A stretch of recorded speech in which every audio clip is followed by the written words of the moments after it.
दूल्हे की तैयारी हो रही भाई। चिता की भस्म, कुंडल, करिया और भूरी बीछी, ऐसे जनेऊ, वासुकी नाग और मुंडों की माला, नंदकेश्वर पे सवार। बोले ऐसे दूल्हा के लिए दुल्हन तो त्रिभुवन में नहीं मिलेगी। दूल्हा सज गया। ब्रह्मा जी ने देखा, बोले महाराज आगे आपकी सवारी। नारायण भगवान उनके चतुर्भुज पार्षद, पीछे हंस पे सवार ब्रह्मा जी अपना परिकर, देवराज इंद्र। भगवान शिव ने कहा तुम अपने पार्षद सब लिए हो, तो हम बुलाते हैं। श्रृंगी निकाली, जे ही बजाया तो भगवान शिव के पार्षद आ गए। जय हो महाराज की आज्ञा करो। अरे बोले विवाह हमारा किसी के एक को मुख नहीं, केवल मानसई का पिंड है, और किसी के पूरे शरीर में मुख ही मुख है, किसी के एक भी हाथ पैर नहीं है, और किसी के बहुत से हाथ पैर हैं। भगवान शिव का विवाह, भूत प्रेत बड़े मौजियल, स्वामी का विवाह हो रहा है। खूब छिड़क कर नाच रहे, देख ले तो मूर्छा आ जाए। अब बनी है बारात। ये हुआ कि जय हो बारात पधार रही है। सामवेद का गान करते हुए गरुड़ पर विराजमान भगवान, सब हिमालय वासी ओहो धन्य है धन्य। यही दूल्हा है, बाराती है।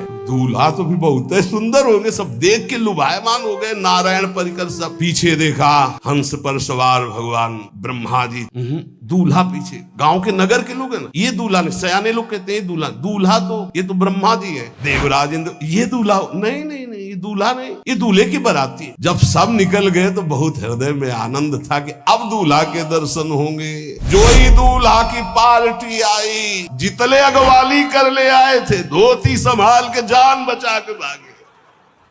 अब आरती करने के लिए, सुमंगल गाने के लिए नवीन नवीन स्त्रियां पार्वती जी की माता के साथ आ रही। मैना सोने की थाल है, आरती लेके जे ही देखा दूल्हा को, यही दूल्हा है। हाँ, हमारी बिटिया सूखे पत्ते खा के इसके लिए भजन करती रही। मैना जी ने पीछे मुड़ के देखा, एक भी नहीं स्त्री थी, अकेले थाली लिए खड़ी थी। थाली पटक दी, आरती की गई। अच्छा तो मेरा निर्णय सुन लिया जाए मैना जी का, अगर मेरी बात नहीं मानी गई तो हिमालय के शिखर से अपनी बेटी को लेके गिर के आत्महत्या कर लूंगी, ब्याह नहीं होने दूंगी। नारद जी गए और बोले विवाह करना है कि नहीं करना। शंकर जी से कहा, बोले भाई इसीलिए। बोले ये सब बंद करो आप, ये रूप से विवाह होता है, ये रूप हटाओ। बोले कौन सा रूप धारण करे? दूल्हा रूप धारण करो। भगवान शिव ने जे भी 16 वर्ष की अवस्था, हाथ में दर्पण, अद्भुत मुकुट धारण किए हुए, जटाएं ढकी हुई, गौर वर्ण, वो सुंदर रूप जो देखे सो मोहित हो जाए। मैना जी को बुलाया, देखो दूल्हा आ रहे हैं, एक एक कदम ऐसे चल रहे, संभाल संभाल के जैसे चलना सीख रहे हो। वो सुंदर रूप भगवान शिव का